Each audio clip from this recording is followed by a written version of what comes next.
आता काय काय टाकलंस ते तरी सांग.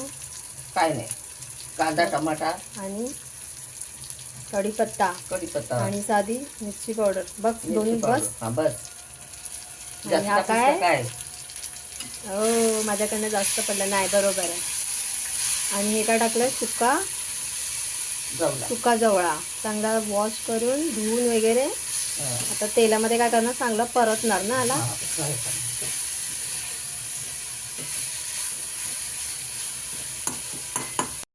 इथे 2 चमचे तिने तांदळाचं पीठ टाकलंय, जेणेकरून मसाला नाही आहे तर थोडासा घट्टपणा येईल रश्श्याला, है ना, त्यामुळे. आणि आणखीन एक इन्ग्रेडियंट त्यामध्ये जाणार आहे, जी कोकणाची स्पेशलिटी आहे.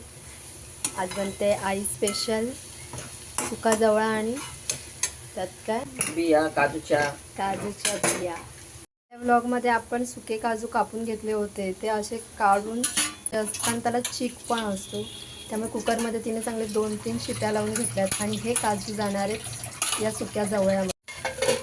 आणि 1 चमचा आपण टाकणार धणे पावडर. आणि या गेल्यात आपल्या उकडवलेल्या काजूच्या बिया.